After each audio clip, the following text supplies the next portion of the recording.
ใดๆก็คืออินโทรสวยมากนะฮะราวกับว่าได้ค่าคอมมิชชั่นหลักพันหลักหมื่นนะจริงๆก็คือไม่มีสักบาทนะฮะเข้าเนื้อทั้งหมดเรื่องของเรื่องก็คือว่าวันก่อนผมโดนป้ายยาจากคลิปเคสมือถือนะฮะซึ่งจุดขายของเคสมือถืออันนี้เนี่ยนะฮะก็คือมันสามารถเปลี่ยนเป็นลายอะไรก็ได้ที่คุณต้องการนะครับแน่นอนว่าสายฮาสายมีมนะฮะสายทำคอนเทนต์แบบเราเนี่ยจะยอมพลาดไปหรอดังนั้นผมก็เลยกดสั่งนะฮะแล้วก็โดนไปทั้งหมดในราคา 2,814 บาท2อาทิตย์ต่อมานะฮะของก็มาอยู่ในมือของผมแล้วเดี๋ยวเราจะมาทำการอันบ็อกซ์นะฮะและหลังจากนั้นก็จะมาลองใช้กันดูนะฮะแล้วท้ายคลิปผมจะมารีวิวว่าไอตัวเคสเนี่ยมันมีข้อดีข้อเสียยังไงบ้างแล้วมันเหมาะกับใครบ้างนะครับไปดูกันเลยครับ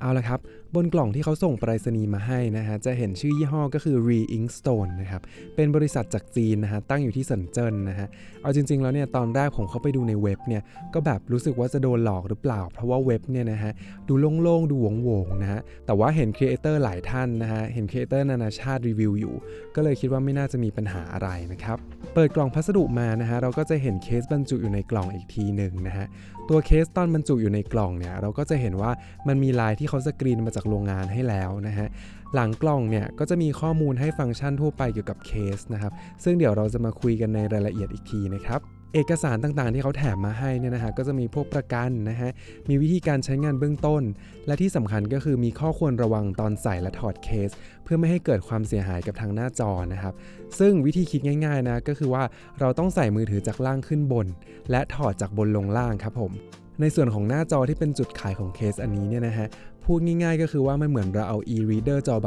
างๆเนี่ยมาแปะไว้บนเคสนะครับแต่ไอจอ e-reader เนี่ยมันอยู่ใต้กระจกแบบขุ่นอีกทีนะฮะหมายความว่าถ้าคุณลูบไปบริเวณด้านหลังเคสเนี่ยนะฮะมันก็จะเป็นผิวเรียบๆลื่นๆไม่สะดุดนะฮะโดยที่ขนาดของจอสีเนี่ยจะอยู่ที่ 4.6 คูณ 8 เซนติเมตรนะฮะหรือว่าถ้าวัดแนวทะแยงก็คือ 3.71 นิ้วครับ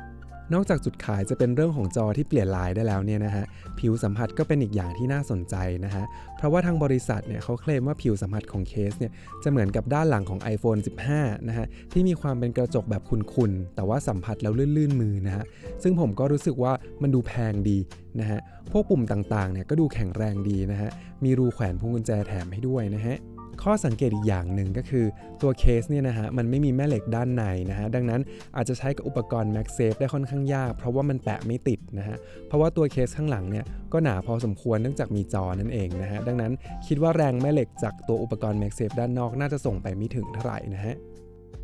ในส่วนของน้ำหนักนะส่วนตัวผมรู้สึกว่าเคสอันเนี้ยจะมีน้ำหนักมากกว่ามอฟเคสนิดหนึ่งนะฮะส่วนความหนาด้านหลังจะหนากว่านิดเดียวนะครับเพราะว่าจอ e-ink แต่ว่าไม่ได้รู้สึกได้หรือว่าเห็นได้ชัดอะไรนะครับปัจจุบันนะครับรุ่นที่มีจำหน่ายจะมีแค่ของ iPhone นะครับเป็น iPhone รุ่น 13 14 แล้วก็ 15 โดยมีจำหน่ายทั้งรุ่นธรรมดารุ่น Pro แล้วก็รุ่น Pro Max แต่ว่ารุ่นมินิกับรุ่น Plus ยังไม่มีจำหน่ายนะครับตอนที่ผมเอามือถือมาลองใส่เคสครั้งแรกเนี่ยนะฮะก็รู้สึกว่าเคสเนี่ยมันไม่ได้คับแล้วมันก็ไม่หลวมเกินไปนะไม่ได้รู้สึกว่าจะต้องฝืนดันเคสเข้าไปจนกลัวตัวมือถือเป็นรอยฮะนอกจากนี้เนี่ยนะฮะตรงบริเวณขอบกล้องเนี่ยเรายังสามารถดึงออกมาใช้เป็นขาตั้งมือถือได้ด้วยนะฮะโดยสามารถกางออกได้115องศา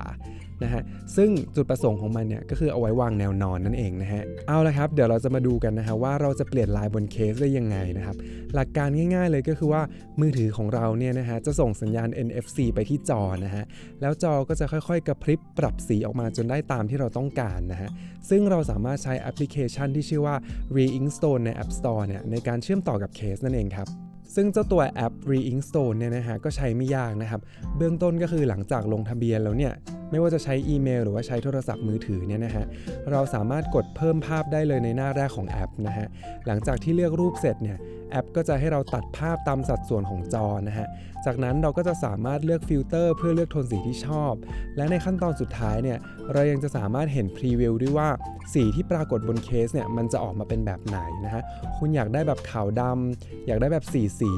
หรืออยากได้แบบเทคนิคแบบจุดสีที่จะทำให้รูปของเราเนี่ยดูมีมิติของสีมากที่สุดนะฮะพอเลือกได้เนี่ยนะฮะก็กด synchronize จากนั้นเนี่ยสัญญาณก็จะถูกส่งไปที่จอนะฮะเราก็นั่งจิบชารอสวยๆนะฮะซึ่งเท่าที่ผมลองจับเวลาดูเนี่ยนะฮะการเปลี่ยนจากภาพหนึ่งไปเป็นอีกภาพหนึ่งเนี่ยนะฮะก็จะใช้เวลาประมาณ25 วินาทีครับ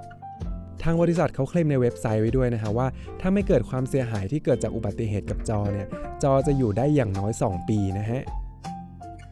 ความคมชัดของภาพที่ออกมาเนี่ยนะฮะก็ถือว่าไม่เลวเลยนะฮะมองใกล้ๆก็ไม่ได้ดูน่าเกลียดอะไรนะครับ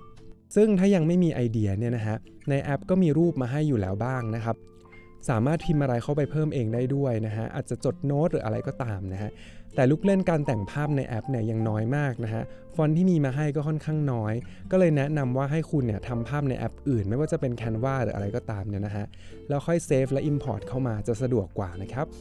ข้อสังเกตที่สำคัญก็คือว่าสีของภาพฮะเนื่องจากว่าหมึกเนี่ยจะมีแค่สีดำสีขาวสีแดงแล้วก็สีเหลืองนะฮะดังนั้นภาพที่มีโทนน้ำเงินโทนม่วงเนี่ยก็จะออกมาไม่ค่อยชัดนะครับสีที่ออกมาบนเคสเนี่ยก็จะกลายเป็นสีเทาๆดำๆแทนนะฮะซึ่งเราจะเห็นตั้งแต่ในแอปแล้วล่ะฮะตอนมันพรีวิวครั้งสุดท้ายฮะ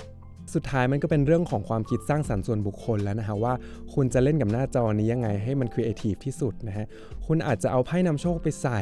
แปะมีมตลกหรือว่าแขวนคำพูดฮาๆนะฮะหรือคุณอาจจะทำ QR code สแกนจ่ายก็ได้นะฮะแค่นึกก็สนุกแล้วฮะโอเคครับหลังจากที่เราลองใช้กันมาเบื้องต้นแล้วนะฮะผมก็มี2คำถามที่ตอนผมสั่งเนี่ยผมอยากรู้มากผมก็เลยหาคำตอบมาให้แล้วนะฮะอย่างแรกคือข้อ1เปลืองแบตไหมนะครับคำตอบก็คือผมรู้สึกว่ามันไม่ได้เปลืองแบตอะไรนะฮะมันไม่ได้ลดไปมากกว่าปกติเลยกับการใช้มือถือธรรมดานะครับเพราะว่าจริงๆแล้วฟังก์ชันมันก็แค่ส่งสัญญาณ NFC นะฮะไปที่เคสหลังจากนั้นภาพมันก็จะค้างไว้อยู่อย่างนั้นนะฮะต่อให้คุณถอดเคสออกมาแบบนี้คุณก็จะยังเห็นภาพมันค้างอยู่นะฮะดังนั้นก็ไม่ได้กินแบตอะไรเป็นพิเศษคำถามข้อต่อมานะถามว่าสามารถถอดเคสออกมาแล้วใช้มือถือวางข้างๆหรือว่าห่างๆกันนิดนึงแล้วเปลี่ยนลายได้ไหมนะคำตอบก็คือไม่ได้นะฮะมันต้องอยู่ใกล้กันมากๆนะฮะคุณต้องเอามือถือใส่ไปในเคสหรือไม่ก็ต้องเอาหัวมือถือเนี่ยจุ่มลงไปบริเวณนี้นะฮะมันถึงจะเริ่มติดต่อกันผ่าน NFC นะฮะดังนั้นคำตอบก็คือไม่ได้นะครับใช้ iPad ได้ไหมไม่ได้เพราะ iPad ไม่มี NFC ครับผมเอาละครับตอนนี้เรามาคุยกันเรื่องของข้อดีแล้วก็ข้อเสียของเคส Re-Ink Case C1 กันบ้างนะฮะข้อดีข้อแรกนะฮะแล้วก็เป็นข้อดีที่ชัดที่สุดเลยก็คือเรื่องของอิสรภาพในการเลือกลายนะฮะหรือว่าเปลี่ยนลายสามารถ create ได้ตามใจเราเองเลยนะฮะจะเปลี่ยนกี่ครั้งก็ได้ใช้เวลาแค่ประมาณครึ่งนาทีนะฮะอันนี้ก็คือประทับใจนะฮะสายมีมสายขายขำแบบผมเนี่ยก็คือเปลี่ยนมันวันละมีมนะฮะจะเปลี่ยนชั่วโมงละมีมก็ได้ไม่มีปัญหานะฮะแอปที่ต้องใช้คู่กันเนี่ยนะฮะก็ใช้งานง่ายนะครับข้อดีข้อต่อมานะครับก็คือตัวเคสเองเนี่ยนะฮะงานดีเลยนะฮะสัมผัสผิวเหมือนด้านหลัง iPhone 15นะครับซึ่งก็จะมีความเป็นแบบกระจกนะฮะแบบแมตต์หน่อยมันจะรู้สึกด้านๆลื่นๆจับแล้วดูแพงดีนะฮะชอบมากนะฮะแล้วก็พวกปุ่มต่างๆเนี่ยนะฮะก็กดง่ายนะครับไม่แข็งข้อนี้อีกข้อหนึ่งก็คือเรื่องของวงแหวนรอบกล้องนะฮะที่สามารถงัดออกมาเปิดใช้เป็นขาตั้งอันนี้ก็น่ารักดีครับแต่ว่าส่วนตัวรู้สึกว่าผมชอบขาตั้งที่มันทำให้มือถือตั้งแนวตั้งได้มากกว่านะฮะก็เลยไม่แน่ใจว่าจะมีโอกาสได้ใช้ไอ้เจ้าวงแหวนเนี่ยบ่อยแค่ไหนครับเรามาคุยกันในเรื่องของข้อเสียบ้างนะฮะข้อเสียข้อแรกเลยก็คือว่าการที่เคสตัวนี้เนี่ยนะฮะมันไม่มีวงแหวน MagSafe นะฮะข้างใน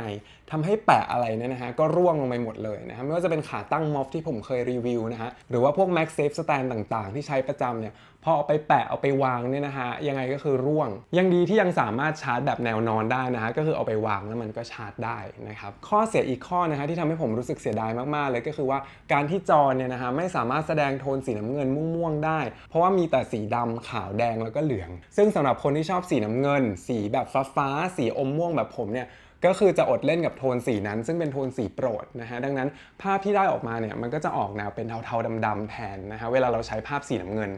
ซึ่งในเว็บไซต์เนี่ยนะฮะเขาก็เขียนแนะนำไว้ว่าให้ใช้ภาพที่เป็นภาพโทนร้อนหรือว่าให้ใส่ฟิลเตอร์ต่างๆเข้าไปแทนนะฮะเพื่อให้แสดงผลได้ชัดเจนขึ้นนะครับข้อเสียข้อถัดมานะฮะเนื่องจากเป็นจอ e-ink นะฮะมันไม่ใช่จอที่มีไฟในตัวมันเองดังนั้นสีมันก็จะไม่ได้สว่างสดใสมากนะฮะกลางวันก็จะไม่มีปัญหาอะไรในแดดหรือว่าในแสงแต่ถ้าเกิดว่ากลางคืนเมื่อไหร่เนี่ยนะฮะหรือว่าถ้าคุณอยู่ในที่มืดๆเนี่ยก็จะมองไม่เห็นสิ่งที่อยู่บนจอนะครับสุดท้ายนะครับเรื่องของราคาฮะผมรู้สึกว่าราคา 2,800 รวมส่งเนี่ย ก็หนักเอาการอยู่นะฮะคือถามว่าคุ้มไหมผมก็ว่าเบื้องต้นก็คุ้มอยู่เพราะว่าปัจจุบันเคสยี่ห้อต่างๆซึ่งมีลักษณะบอดี้คล้ายๆกันแบบวิธีการใช้แมททีเรียลต่างๆเนี่ยมันก็ราคา1,000 กว่า 2,000 อยู่แล้วนะฮะแต่ว่าส่วนตัวแนะนำว่าคิดให้ดีก่อนว่าคุณจะสามารถดึงประสิทธิภาพของไอจอ e-ink เนี่ยมันได้มากน้อยแค่ไหนนะฮะถ้าคุณเอามันมาช่วยหาเงินเอามาทำงานได้นะฮะซื้อเลยนะครับถามว่าผมอยากให้มีอะไรเพิ่มเติมอีกนอกจากข้อดีข้อเสียที่ว่าไปนะฮะอย่างแรกก็คือผมอยากให้มีสีขาวมันน่าจะสวยมากนะครับปัจจุบันจะมีขายแค่สีดำกับน้ำเงินอีกข้อหนึ่งที่อยากให้พัฒนามากๆเลยก็คือว่าอยากให้จอมันใหญ่กว่านี้นะฮะเอาแบบให้มัน